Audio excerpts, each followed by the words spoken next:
Mo Salah, Christmas post hype. Yeah. He broke the curse. It brought the curse. Liverpool 1-0 down. I think, oh, Jordan, are you? Oh. And normality resumed. Like, bro, this could be an easy title race because obviously we'll talk about Chelsea. They lost yesterday. Arsenal, let's be honest, I don't think they have the capabilities without Saka to be catching you lot. You lot are in your own lane. You lot are the reason why you're going to let it slip. No pun intended, but you lot are going to be the reason why this league title becomes competitive because right now you're just on the highway. You're on the freeway, just cruising, bro. You know what I mean? And you had your little bubble, you know, but now back to normality. Yeah, again, I've got to be really grateful for the position we're in. If I'm going to be honest with you, the reason I'm not writing off the title race yet is because I've looked at Arsenal's fixtures that they've had so far, and they have been difficult. For example, Villa away, Newcastle away, Man City away. So they have had some tough fixtures.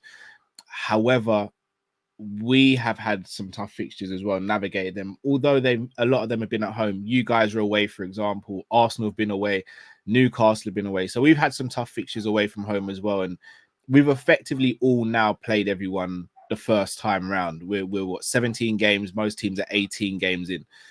So I don't think anyone can use the excuse that we haven't played no one yet. Yes, we've had favourable conditions, but there have been times where we haven't had favourable conditions and we've still won. So the narrative around Liverpool at the beginning of the season was that there was going to be a massive fall off because we're losing Klopp.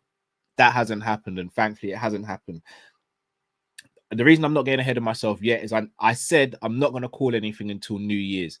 If we go and beat West Ham, I don't see Arsenal slipping up against Ipswich. But if we beat West Ham and Arsenal and Chelsea slip up again, or they don't keep pace by January the 1st, I'm going to have to put my neck out there and call it. I have to show chest, or else I'm just being silly at that point. If it blows up in my face, it blows up in my face. But as of right now, Liverpool are doing what they need to do. Other teams aren't doing what they need to do, and I'm enjoying the ride. Bro, West Ham, bro, they struggled. They struggled to beat Southampton. They got just over the line. But I hear you.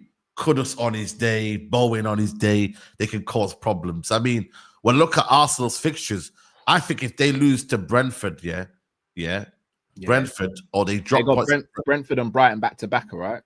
Brentford and Brighton back to back, yeah. So if they lose to them games, you know what I mean?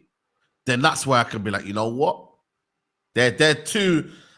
They could be tough games. Like for us to go back to back away games like that, fair play. If they win them 2 back to back games, fair play to them. You know what I'm saying? To you? Yeah.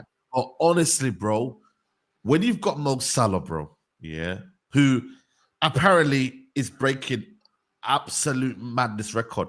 You know, Grizz put something in the chat today. 250 Liverpool starts in the Premier League. 250 GA. Yeah. Can I speak on this Eden Hazard? And because over the past few days, Eden Hazard and Salah been compared. It's a bit mad. I can't lie. Right now, it's a bit mad. All right. I rate Hazard high, so high. Like he's one of the most talented footballers I've seen in my lifetime. But there has to be a cutoff point where you've got talent and aesthetics, and you've got productivity. There has to be a balance there. I'm not going to sit here and say that Salah's the most aesthetically pleasing. But he's not crap on that either. Like he does some things where you're like, that's not great technique. But also, if you're going to flip it, there's times where Hazard had whole seasons off. Yeah. Hazard, if I'm not mistaken, has scored 2 knockout goals in the Champions League in his whole career at Chelsea. And they were both penalties.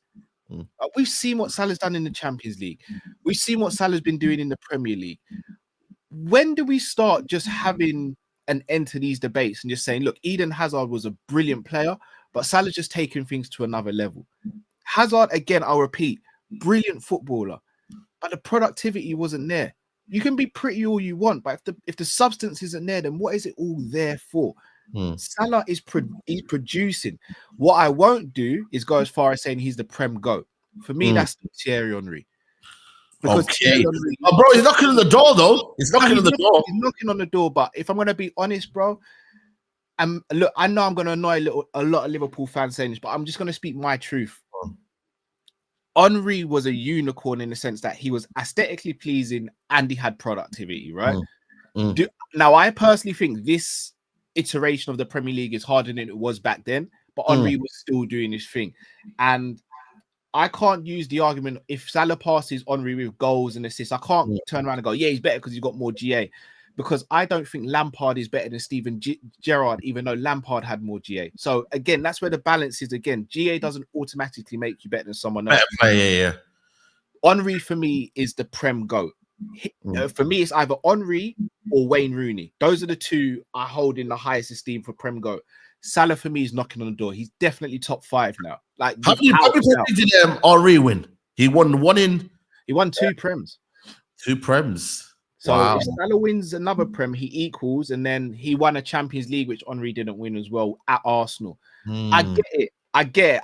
I'm not mad at anyone who says, yeah, Salah's the Prem GOAT, especially if he does it this season. For me, though, it's still Henry. I don't know how Salah passes him.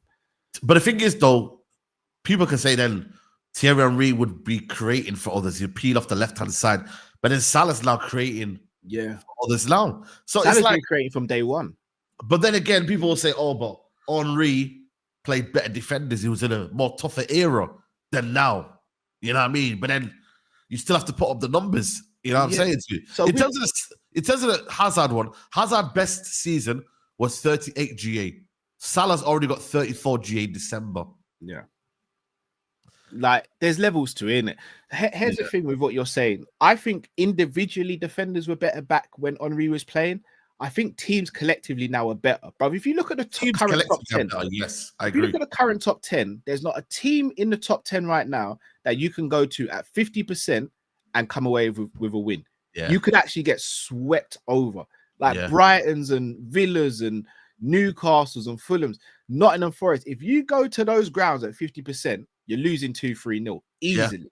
Yeah. Whereas back in Henry's day, barring Liverpool, Chelsea, Man United, as well as Arsenal, obviously the team he played in, I didn't look at the teams and think, oh yeah, Arsenal ain't going to go there and get something. They're cool. Whereas now, but we're talking about Arsenal going to Brentford thinking, that's a big banana skin potential. Banana skin, yeah. The level of the league as an entirety for me has improved since when Henry was playing. No, I hear it, bro. But like I said, man, with Salah, he just keeps getting better. Yeah. And there's no stopping him, bro. Like he's fit. He's, you know what I mean? He's incredibly in good shape in terms of his body and whatnot. Like, bro, man, he's unbelievable right now, bro. Like, wallahi, he's in a form of his career, bro. And fair play to him, wallahi, man. Like, honestly, fair play to him. And listen, Liverpool right now, you say it might not be over, broski. It's over.